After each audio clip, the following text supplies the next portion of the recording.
Hi dears, അസ്സലാമു അലൈക്കും. Welcome back. ഇന്നൊരു അടിപൊളി റെസിപ്പി വീഡിയോ ആയിട്ടാണ് വന്നിട്ടുള്ളത്. അധികം ആർക്കും അറിയാത്ത ഒരു സീക്രട്ട് റെസിപ്പിയാണ് കേട്ടോ. എൻ്റെ ഉമ്മാൻ്റെ ഒരു സീക്രട്ട് റെസിപ്പി ആയിട്ടാണ് വന്നിട്ടുള്ളത്. ഇത് ഭയങ്കര ടേസ്റ്റാണ് കേട്ടോ. അപ്പോൾ എല്ലാവരും ഒന്ന് വീട്ടിൽ ട്രൈ ചെയ്ത് നോക്കുക. അപ്പോൾ വീഡിയോ ഫുള്ളായിട്ട് കാണുക. കണ്ടിഷ്ടമാണെങ്കിൽ ലൈക്ക് ചെയ്യുക, ഷെയർ ചെയ്യുക, സബ്സ്ക്രൈബ് ചെയ്യുക കേട്ടോ. അപ്പോൾ നേരെ വീഡിയോയിലേക്ക് പോയാലോ. ഇതിന് വേണ്ടിയിട്ട് ഉമ്മ എടുത്തിട്ടുള്ളത് ബീഫാണ്. അപ്പോൾ ബീഫ് ഉമ്മ കുക്കറിലേക്ക് ഇട്ട് കൊടുക്കുന്നുണ്ട് കേട്ടോ. ഇത് നമുക്ക് മട്ടൻ വെച്ചിട്ടും ചെയ്യാം. ചിക്കൻ വെച്ചിട്ട് ചെയ്താൽ ഇത്രയ്ക്ക് ടേസ്റ്റ് ഉണ്ടാവില്ല കേട്ടോ. അതിൻ്റെ കൂടെ 3 തക്കാളി, ചെറിയുള്ളി, ഇഞ്ചി, വെളുത്തുള്ളി, പച്ചമുളകും കറിവേപ്പില എടുത്തിട്ടുണ്ട് കേട്ടോ.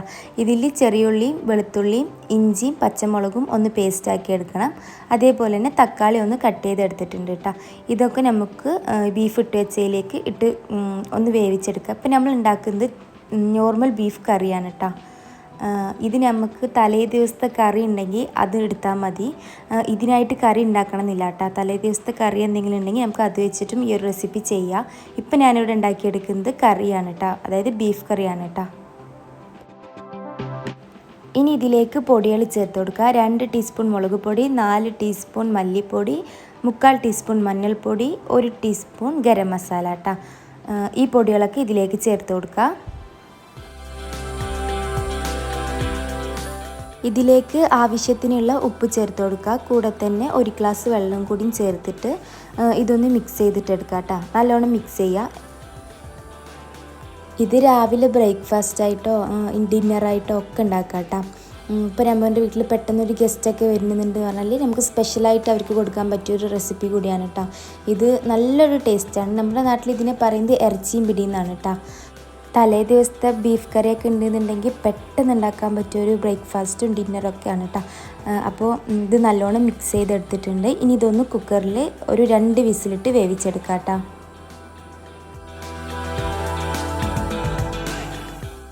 ഇതാ നമ്മുടെ ബീഫും തക്കാളിയും എല്ലാം നല്ലോണം കുക്കായി വന്നിട്ടുണ്ട് കേട്ടോ. ഇനി ഇതൊന്ന് ആദ്യം ഇളക്കി കൊടുക്കുക. ഈ ടൈമിൽ ഉപ്പൊന്ന് ചെക്ക് ചെയ്ത് കൊടുക്കുക കേട്ടോ. ഉപ്പ് കുറവാണെന്നുണ്ടെങ്കിൽ ചേർത്ത് കൊടുക്കുക. ഇനി ഇതിലേക്കുള്ള അരപ്പ് റെഡിയാക്കി എടുക്കാം കേട്ടോ. അതിനായിട്ട് തേങ്ങ എടുത്തിട്ടുണ്ട്. ഒരു 1.5 മൂടി തേങ്ങ എടുത്തിട്ടുണ്ട് കേട്ടോ. ഒരു തേങ്ങേൻ്റെ ഫുള്ളും പിന്നെ ഒരു 1/2 മൂടി തേങ്ങ എടുത്തിട്ടുണ്ട്. ഇതിലേക്ക് 1 ടേബിൾ സ്പൂൺ വലിയ ജീരകല്ലേ, അതാണ് കേട്ടോ ചേർത്ത് കൊടുക്കുന്നത്. അത് ചേർത്ത് കൊടുത്തിട്ട് നല്ലോണം പേസ്റ്റ് പോലെ അരച്ചെടുക്കുക. എന്നിട്ട് കറി നല്ലോണം തിളച്ച് വരുമ്പോൾ നമ്മൾ ഈ അരച്ചിട്ടുള്ള അരപ്പ് കറിയിലേക്ക് ചേർത്ത് കൊടുക്കുക. കറി നല്ലോണം തിളച്ച ശേഷം മാത്രം ഈ അരപ്പ് ചേർത്തെടുത്താൽ മതി കേട്ടോ. ഇനി കറിയിലേക്ക് ആവശ്യത്തിനുള്ള വെള്ളവും കൂടി ഈ ഒരു മിക്സിൻ്റെ ജാറിൽ തന്നെ ആക്കിയിട്ട് എത്രത്തോളം ലൂസ് വേണോ, ഒരുപാട് ലൂസാക്കണ്ട, നോർമൽ നമ്മൾ വെക്കുന്ന കറിക്ക് അനുസരിച്ചിട്ടുള്ള വെള്ളവും കൂടി ചേർത്ത് കൊടുക്കുക. ഇനിയിപ്പോൾ ഇതെല്ലാം കൂടി ഒന്ന് നല്ലോണം ഇളക്കിയെടുക്കുക. കറി ഇവിടെ ഓൾമോസ്റ്റ് റെഡി ആയിട്ടുണ്ട്. ഒന്ന് തിളച്ച് വന്നു കഴിഞ്ഞാൽ ഇപ്പോൾ കറി നമുക്ക് ഓഫ് ചെയ്ത് കൊടുക്കാം കേട്ടോ. ഒന്ന് നല്ലോണം തിളച്ച് വന്നാൽ ഫ്ലെയിം ഓഫ് ചെയ്ത് കൊടുക്കുക. ഇനി ഇതിലേക്കുള്ള ബോൾസ് റെഡിയാക്കി എടുക്കണം. അതിന് വേണ്ടിയിട്ട് തേങ്ങ എടുത്തിട്ടുണ്ട് കേട്ടോ. തേങ്ങ എത്രത്തോളം വേണോ നമ്മുടെ ഇഷ്ടത്തിനനുസരിച്ചിട്ട് എടുക്കുക. അതേപോലെ തന്നെ ചെറിയ ഉള്ളി എടുത്തിട്ടുണ്ട്. പിന്നെ 1 ടേബിൾ സ്പൂൺ ചെറിയ ജീരകമാണ് കേട്ടോ എടുത്തിട്ടുള്ളത്. ഇത് 3ഉം കൂടി മിക്സിൻ്റെ ജാറിലിട്ടിട്ട് ഒന്ന് ക്രഷ് ചെയ്തെടുക്കുക. ഓവർ പേസ്റ്റായി പോകരുത്, ഒന്ന് ക്രഷായി കിട്ടിയാൽ മതി. ഇനി ഇതിലേക്ക് അരിപ്പൊടി ഇട്ട് കൊടുക്കുന്നുണ്ട് കേട്ടോ. ഈ 1 കപ്പിന് 1 കപ്പ് അരിപ്പൊടിയാണ് എടുത്തിട്ടുള്ളത്. നമ്മുടെ പത്തിരിപ്പൊടിയില്ലേ, അതെടുത്താൽ മതി. ഇപ്പം ഞാനിവിടെ എടുത്തിട്ടുള്ളത് പച്ചരി കഴുകി ഉണക്കി മില്ലിൽ പൊടിച്ച പൊടിയാണ് കേട്ടോ. അപ്പോൾ അത് 1 കപ്പ് എടുത്തിട്ടുണ്ട്. ഇനി ഒരു പാത്രം എടുത്ത് വെച്ചിട്ടുണ്ട്. നമ്മൾ അരിപ്പൊടി എടുത്ത ആ സെയിം പാത്രത്തിൻ്റെ അളവിന് 1 കപ്പ് അരിപ്പൊടിക്ക് 1 കപ്പ് വെള്ളം എന്നുള്ള രീതിക്ക് വെള്ളം ഒഴിച്ച് കൊടുത്തിട്ടുണ്ട്.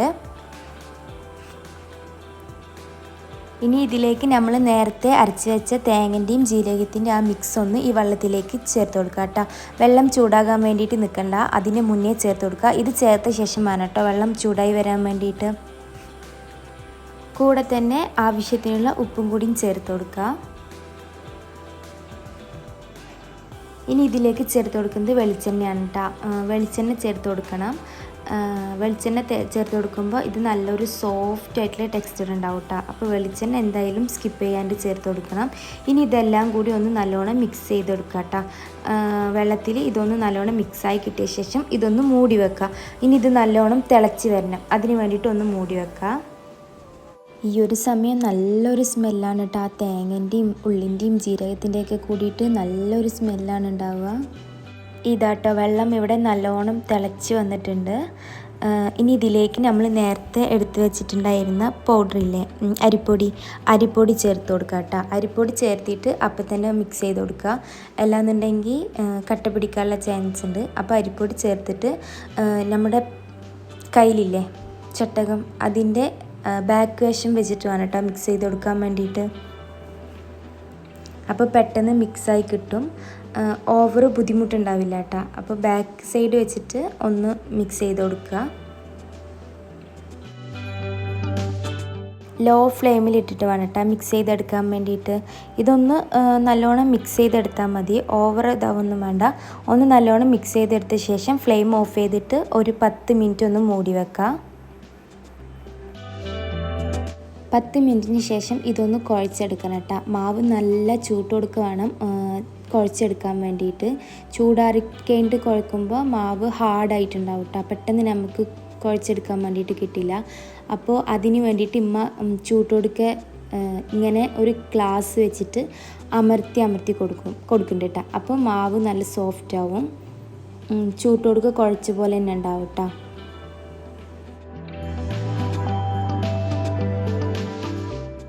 ഇനി മാവ് കൈകൊണ്ട് കുഴക്കാൻ പറ്റുന്ന ചൂടായപ്പോൾ ഇമ്മ അതിനെ കൗണ്ടർ ടോപ്പിലേക്ക് ഇട്ടിട്ടുണ്ട്. കൂടെ കുറച്ച് വെള്ളവും കൂടി എടുത്ത് വെച്ചിട്ടുണ്ട് കേട്ടോ. ഇനി വെള്ളം കയ്യിലാക്കിയിട്ട് മാവിനെ നല്ലോണം കുഴച്ചെടുക്കണം. ഒരു 5-6 മിനിറ്റെങ്കിലും മാവ് നല്ലോണം കുഴച്ചെടുക്കണം കേട്ടോ, എന്നാലേ മാവ് നല്ല സോഫ്റ്റ് ഉണ്ടാവുള്ളൂ. മാവ് സോഫ്റ്റ് ആയാലാണ് ബോൾസും സോഫ്റ്റ് ആവുള്ളൂ, എങ്കിലേ ബോൾസ് കഴിക്കാൻ നല്ല ടേസ്റ്റ് ഉണ്ടാവുള്ളൂ കേട്ടോ. അപ്പോൾ ദമ്മ ഇവിടെ മാവ് നല്ല സോഫ്റ്റിൽ കുഴച്ചെടുത്തിട്ടുണ്ട് കേട്ടോ. ഇതുപോലെ കാണുമ്പോൾ മനസ്സിലാവുണ്ടാവും എത്രത്തോളം മാവ് സോഫ്റ്റ് ആണെന്ന്. ഇതുപോലെ വേണം കേട്ടോ കുഴച്ചെടുക്കാൻ വേണ്ടിയിട്ട്. ഇനി ഈ മാവ് ഉമ്മാക്ക് റോളാക്കി എടുക്കാൻ വേണ്ടിയിട്ടുള്ള ഒരു സൗകര്യത്തിന് വേണ്ടിയിട്ട് 2 പാർട്ടീഷനാക്കി എടുത്തിട്ടുണ്ട് കേട്ടോ. ഇനി ഇത് വീഡിയോയിൽ കാണുമ്പോൾ മനസ്സിലാവുണ്ടാവും, കൈ വെച്ചിട്ട് ഇങ്ങനെ ആക്കി കൊടുത്തിട്ട് വേണം കേട്ടോ ഇത് ബോൾസാക്കി എടുക്കാൻ വേണ്ടിയിട്ട്.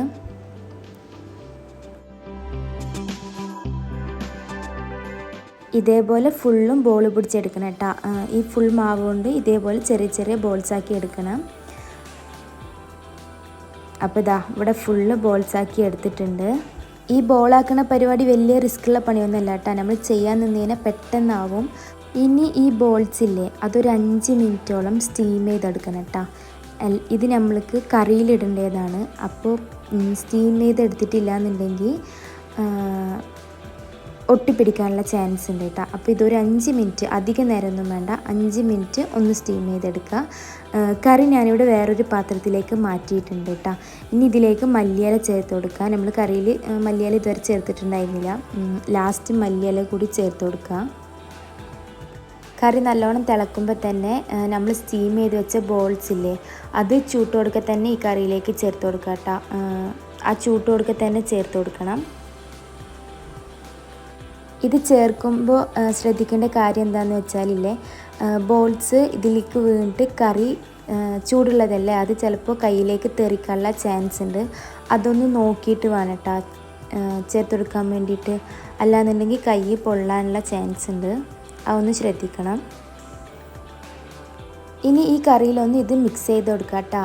ബോൾസ് ഉടഞ്ഞു പോവാണ്ട് വേണം മിക്സ് ചെയ്ത് കൊടുക്കാൻ. അതിന് വേണ്ടിയിട്ട് കയ്യിലിൻ്റെ ബാക്ക് സൈഡ് വെച്ചിട്ട് ഒന്ന് മിക്സ് ചെയ്ത് കൊടുത്താൽ മതി കേട്ടോ.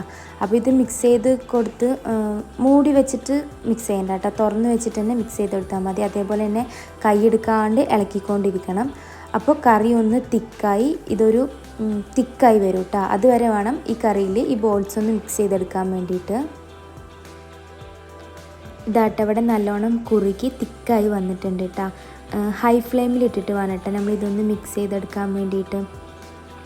ഇനിയിപ്പോൾ ഇതിവിടെ റെഡിയായി. ഇനി ഇതൊന്ന് താളിക്കണം കേട്ടോ, ഒന്ന് താളിച്ചെടുക്കണം. അതിന് വേണ്ടിയിട്ട് ഞാനൊരു പാൻ എടുത്ത് വെച്ചിട്ടുണ്ട്. പാന് ചൂടായി വന്നാൽ ഇതിലേക്ക് ഞാനിവിടെ നെയ്യാണ് കേട്ടോ ചേർത്ത് കൊടുക്കുന്നത്. നമുക്ക് നെയ്യോ ഓയിലോ വെളിച്ചെണ്ണ എന്ത് വേണമെങ്കിലും ചേർത്ത് കൊടുക്കാം. നെയ്യ് ചേർത്ത് കൊടുക്കുമ്പോൾ കുറച്ച് ടേസ്റ്റ് ഉണ്ടാവും, കുറച്ച് ടേസ്റ്റ് കൂടുതലുണ്ടാവും. ഏകദേശം 2 ടേബിൾ സ്പൂണോളം നെയ്യ് ചേർത്ത് കൊടുത്തിട്ടുണ്ട് കേട്ടോ. ഇനി ഇതിലേക്ക് ചെറിയ ഉള്ളി കട്ട് ചെയ്ത് വെച്ചത് ചേർത്ത് കൊടുക്കുക. ചെറിയ ഉള്ളി ഇല്ലയെന്നുണ്ടെങ്കിൽ വെല്ലുള്ളിൻ്റെ ഒരു ഹാഫ് പോർഷൻ ചേർത്ത് കൊടുത്താൽ മതി കേട്ടോ. ചെറിയ ഉള്ളി ഉണ്ടെങ്കിൽ എന്തായാലും ചെറിയ ഉള്ളി തന്നെ ചേർത്ത് കൊടുക്കുക. മീഡിയം ഫ്ലെയിമിലിട്ടിട്ട്, ഉള്ളി കരിഞ്ഞു വേണ്ട, മീഡിയം ഫ്ലെയിമിലിട്ടിട്ട് ഒന്ന് വഴറ്റിയെടുക്കുക. ഉള്ളിൻ്റെ കളറൊന്ന് നല്ലോണം മാറി വരണം കേട്ടോ. കളറൊന്ന് നല്ലോണം ചേഞ്ച് ആവണം. കളറ് നല്ലോണം ചേഞ്ചായി വന്നാൽ ഇതിലേക്ക് കറിവേപ്പിലയും കൂടി ചേർത്തിട്ട് ഒന്ന് ഇളക്കി കൊടുക്കുക.